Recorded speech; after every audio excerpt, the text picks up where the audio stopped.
Hello and welcome again. We are here today to talk about a fascinating aspect of this project, the colorization of this unique collection. And I'm welcoming today Martyn Routledge. Why don't you introduce yourself to us? I'm Martyn Routledge and my design studio is MR Creative. We do a lot of work in the heritage sector and we were involved in creating the exhibition, launching a landmark. So Martyn, relatively early in the process we decided to get in touch with you to help us with the colorization of these photographs because we thought that color would add a human element to these black and white photographs and also make it more relatable to modern audiences, make them almost sing to modern audiences. And from a historic point of view, they might also bring out some detail, some architectural elements which are lost in the black and white photographs and with the help of color would become more apparent. So, to start with the basics, how do we start colorizing these images, how we treat these images? Right from the outset, you start with the largest scan possible because you don't quite know how big these are going to be. What that does is open up the detail. The characters you have, the faces kind of come to life, and it's only when you have those enormous scans and you're looking on screen face to face, these people, and then you keep seeing more detail. And then when you add the colour, again, that's another level of kind of bringing their personalities out. There must be a fascinating process when you take these originally minute, almost, postcard-size images and increase them, and you discover this new world. When you look at the original photographs, you would never expect what you find the end result to be. You cannot assume anything. You might look at one of the small prints there and somebody in the foreground you think is the hero and they're going to be the main focus.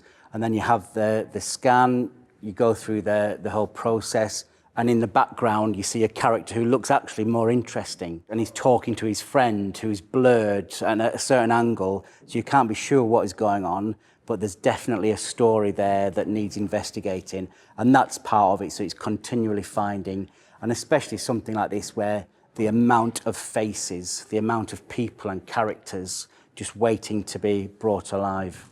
Okay, Martyn, let's have a look at one of these photographs. This one here. That was taken on the 9th of July, 1894, the day of the public opening, when the bridge was open from 5 o'clock in the morning until 9 o'clock at night, and 140,000 Londoners turned up, took time off work, presumably. And here's the original size. And here we have the increased size, how they are displayed outside. Let's have a look at some of these characters. Which ones stand out? And Well, what jumped out straight away is kind of a small group of young boys there right at the front, and they're all kind of jostling for position. So you've got the kind of the real young end, but then right over there on the far left, somebody who jumped out at us straight away when we were looking at the scans, because he looked so familiar. You know, we thought he looked like Jack from Father Ted. Obviously, colorization is also an interpretation of the past. So how do you go about that this is as accurate but also as effective as possible? Yeah, well, like you say, we have reference where possible to the actual colours or where possible, but sometimes there is an opportunity to be slightly more creative, and I think we did that in this particular image here where we spoke about the massive male faces looking at the camera and one female face there wearing a bow tie hat, and we thought it'd be nice to add a little bit of colour to the ribbon on her hat just so that it draws the eye a little bit. So that's where you bring in some creativity and some thought to it, which we don't really know what the colour was that was in her on her hat, but from a point of view of somebody looking at the exhibition or somebody in education pointing something out to school children who might be looking at it, you just got a quick reference point there, and then you have that discussion about why there was only, a few women in that large group of men. So that's where you can bring creativity into it, and you're doing it for a reason. With the help of colorization, you can pick out some nice little detail, which is otherwise not visible. Let's have a look at this one here. I also love that one because we also know the date of this one. This is the weight testing of the bascules, which from the documentation we have know happened on the 21st of June, 1894. And what you did here was colorizing the stonework and the metalwork on the bridge and the engines. Yeah, we just like the fact that we wanted to introduce a little bit of red onto one of the wheels of the steam engines, just as a nod to that's something that you often see and goes right back to the early days of steam in the 1860s. So that's something that we wanted to bring in. And then also, just in the background, you have the Tower of London, which is really, really faint. So what we did was just make that a bit stronger so that when people looked at that image on the exhibition, you've got that reference point. You're looking at the panel and you see the Tower of London just off in the distance, and you can see it in that image. So again, just where needed to, increasing the strength of something, giving it more emphasis. So in the exhibition, they really become a sort of time machine.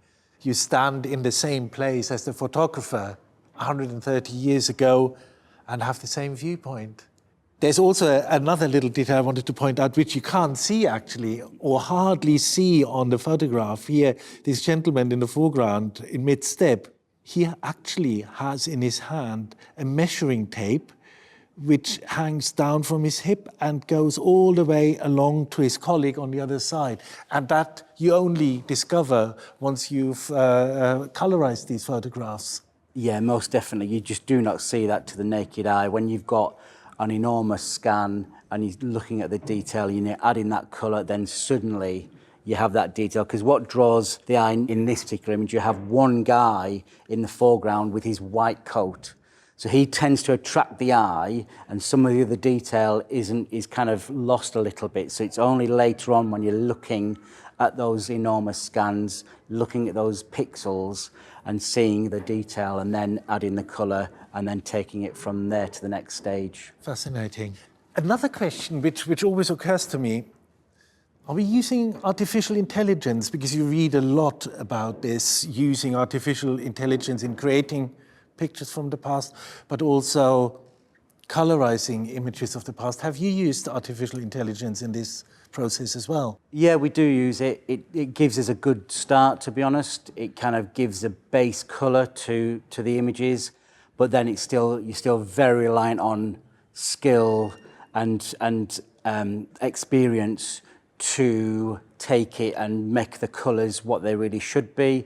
So it's a help. It eases some of the kind of labour in the early stages, so it gives you a good start, and then you have to have those skills and that expertise to refine it, to change each colour exactly as it needs to be.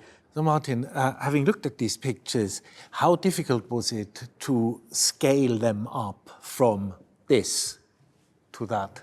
Well, you never really know how it's going to end up. You're taking something like the images there, you're taking something so small and going to well over 2 meters high. And sometimes what we try to do with the exhibition is to have these characters actual size. So you can walk over Tower Bridge and you can look into the eyes of somebody at their height and have a conversation with these characters from 130 years ago, whether that's the small boys there or the lady in the red hat or the workers. You're dealing with a large format size, so you're putting it onto that kind of personal level there where people can stand next to them and pose or actually look into their faces and have a chat with them. I love this idea to get into a conversation with a 130-year-old character. Okay, so how long does it take you to colorize these for exhibition? The whole process of the colorization of these took about a month, really, from doing the initial tests to using AI to give us a good base. It took a little while of experimenting, of getting the right tone.